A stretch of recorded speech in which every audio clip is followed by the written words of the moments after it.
Hi, my name is Mackenzie, and in this presentation I'll be exploring the ethical implications of standardised testing in Australia, focusing on how it connects to the Australian curriculum policy. I'll discuss how this policy links to the National Assessment Program, NAP, particularly NAPLAN, and how it shapes teaching and learning in schools.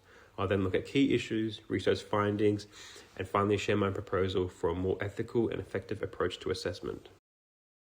The Australian curriculum policy provides the national framework for what all students in Australia should learn from kindergarten to year 10.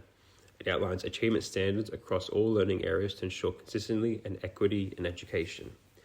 This policy is directly linked to the National Assessment Program, NAP, which includes NAPLAN, the National Assessment Program for Literacy and Numeracy. NAPLAN is a nationwide test for students in years 3, 5, 7 and 9. It was introduced in 2008 to assess how all students are meeting the Australian curriculum standards in literacy and numeracy. While it was created to support accountability and improvement, over time NAPLAN has become more of a high-stakes assessment tool, influencing curriculum delivery, school reputation, and even student well-being. Although the Australian curriculum aims to provide fairness and consistency across all schools, the way it is assessed through NAPLAN has created significant challenges. Once results are released, they are often not meaningful and provide no assist to teaching. There is little evidence that the Australian curriculum and schools structure time to reflect on or respond to those results. Because the results are made public, schools often feel pressured to perform well, shifting the focus from student growth to competitive performance.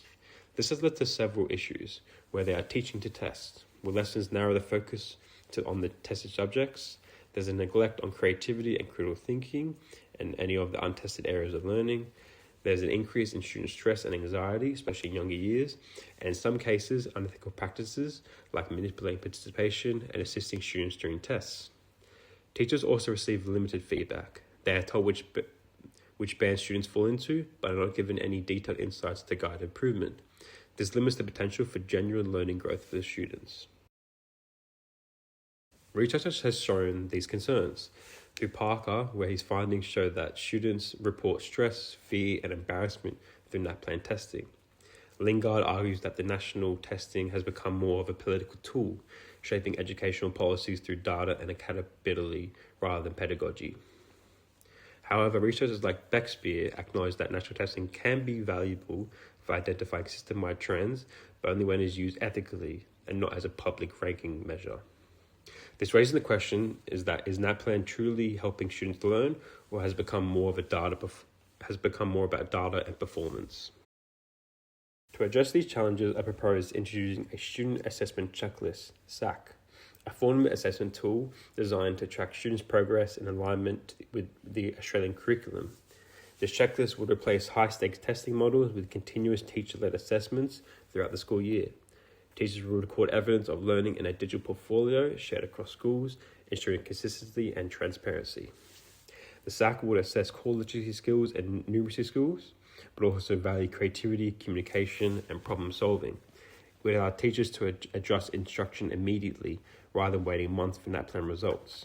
Importantly, this system would recognize the difference between schools, especially public schools in regional or low-income areas, and focus on student support, not comparison or competition. Similarly, it has been found that combining teacher assessments, sampling, and small-scale testing, a model used successfully in Scotland, New Zealand, and Finland, these teachers use formative assessments, which has been integrated into daily learning. It has found that these students still achieve high academic outcomes. This new approach addresses the ethical issues present in the current system, where every student's growth is valued equally regardless of their background and resource. There's regular feedback, which improves learning, well-being, and reduces test-related anxiety. Teachers gain professional control over how they assess and support their students. And this model promotes inclusion, reflection, and equity, preparing students to become more thoughtful and engaged. The student assessment checklist ensures students serves its true purpose, to support learning and not judge it. Thank you for listening. In summary, the Australian curriculum policy provides a strong foundation for education in Australia, but its connection to the National Assessment Program through NAPLAN has created ethical and educational challenges.